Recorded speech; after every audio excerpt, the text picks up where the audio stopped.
Hi everyone, Astro Tower John here, and I have a very special deck review for everyone today. This is the Tower of Baseball, and I know that many of you probably are thinking, how do we manage the coordination between baseball and the tarot? Well, honestly, this deck did it particularly well, and especially if you're a baseball enthusiast, you're really going to enjoy this particular deck. So why don't you step up to the plate with me and we'll take a swing at this tarot deck review of the Tarot of Baseball.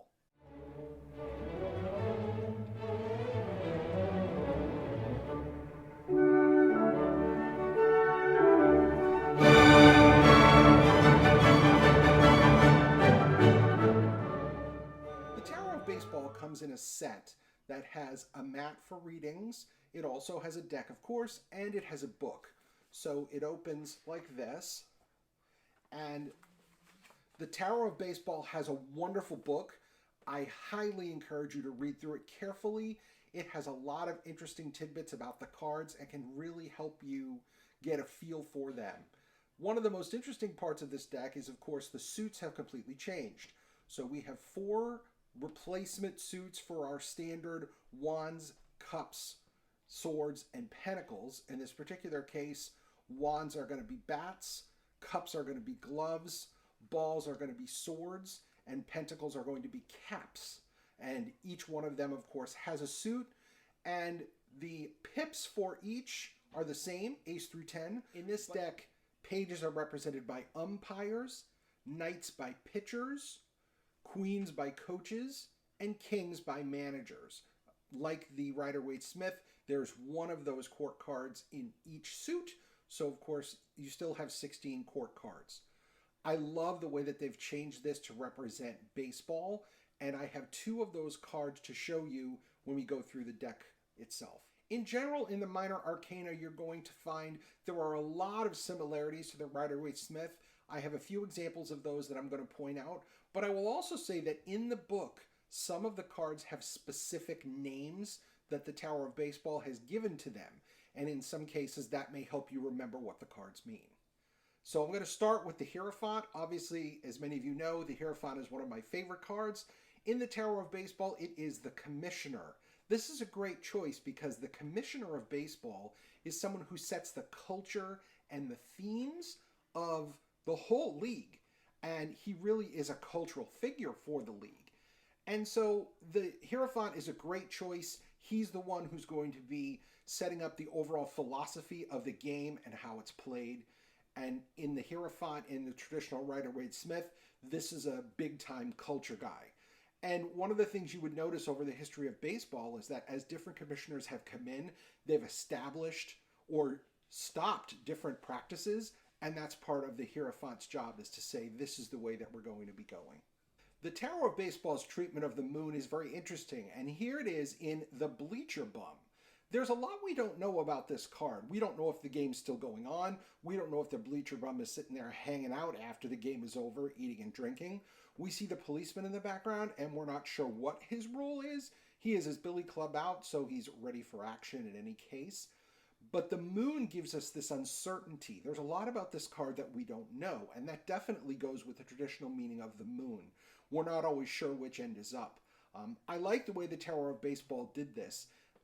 It wasn't a card that I expected at all. I, to be honest, wasn't sure what they were going to do for the moon, but I think this treatment is ingenious and different. The Coach of Bats is here. He's representing the Queen of Wands from the Rider-Waite-Smith. The challenge I have with the court cards in general is that you can't really tell what they mean or what they're going for. Coach is really interesting because the idea of the queens for me is that they are more internal and less external. And the role of the coach is to motivate and guide and help. And so I could definitely see that as a queen equivalent. So I like what they did overall with the archetype, but I'm just not a fan of the court cards in this particular deck because they don't give you any idea on how to read them. The same holds true for the Pitcher of Caps. I don't see any imagery that helps me to know how to read this card, and I don't really have much to go on from an intuitive perspective. This would be a big challenge for me to use regularly, And so with the Baseball Tarot, know that if you're new to the tarot, you'll really have to work a little bit harder to make sure you understand the meanings of the court cards, especially before you start reading with them.